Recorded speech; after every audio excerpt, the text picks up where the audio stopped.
Academy. Today we are going to see application of derivatives. அதாவது AOD டாபிக்ல இருந்து 12th CBSE ல இருந்து ஒரு இன்ட்ரஸ்டிங் क्वेश्चन பார்க்க போறோம். क्वेश्चन என்னன்னு பாருங்க அப்படினா இந்த क्वेश्चन கொடுக்கிற கண்டென்ட் நான் கிளியரா எக்ஸ்பிளைன் பண்றேன். ஒரு பையன் நிக்கறான். அந்த பையன் வந்து பட்டம் வெட்டிட்டு இருக்கான். சோ அந்த பையனோட ஹைட் என்ன சொல்லிருக்காங்க அப்படினா 1.5 மீட்டர். அந்த பட்டம் வந்து என்ன ஆகுதுன்னா தரையில இருந்து 151 மீட்டர் ஹைட்ல பறந்துட்டு இருக்கு. and also அவனோட ஐசைட் இருந்து 250 மீட்டர் அவையில அந்த பட்டம் பறந்துட்டு இருக்கு அப்படின்னு சொல்லிருக்காங்க. இதுல என்ன கேட்டிருக்காங்க என்ன கொடுத்திருக்காங்க அப்படின்னா இந்த ஹரிசாண்டல் டிஸ்டன்ஸ் இருக்கு இல்லையா, தரையில இருக்க டிஸ்டன்ஸ் வந்து 10 metre per second horizontally increase ஆச்சு அப்படின்னா அவன் கையில விட்டுட்டு இருக்காங்க ஸ்ட்ரிங், அதாவது அவனோட இந்த டிஸ்டன்ஸ் வந்து எவ்வளவு ஸ்பீட்ல இன்க்ரீஸ் ஆகும் அப்படிங்கிறது தான் क्वेश्चन. பொதுவா இன்க்ரீசிங் ரேட் கண்டுபிடிக்கணும் அப்படினாலே நம்ம எங்க போகணும், டிஃபரன்ஷியேஷனுக்குள்ள தான் போகணும் இல்லையா. சோ நான் இதை எப்படி ஃபார்ம் பண்ணிருக்கேன் பாருங்க. பையோட ஹைட் வந்து 1.5, டோட்டல் ஹைட் வந்து 151.5.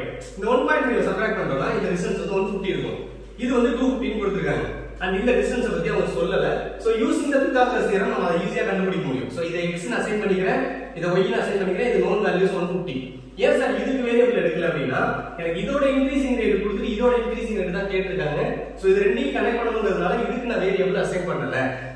அப்ப x square plus 150 square is equal to z square அப்படின்னு எழுதலாம் இல்லையா. சோ z வேல்யூ வந்து 250 தெரியும். ஃபார்முலாவா x plus y the whole square is equal to x square plus y square plus 2xy.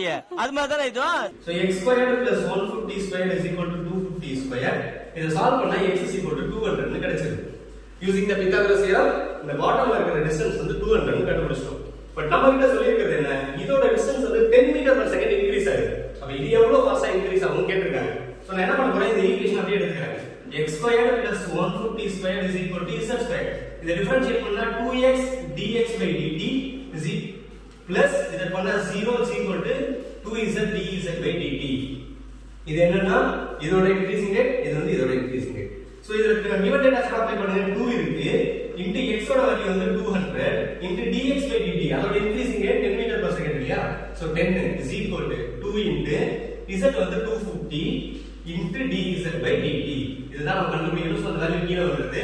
இது என்ன ஆகுதுன்னா 4000 ஆகுது divided by 500 is equal to dz by dt. இத கேன்சல் பண்ணோம்னா 8 ஆன்சர் வருது.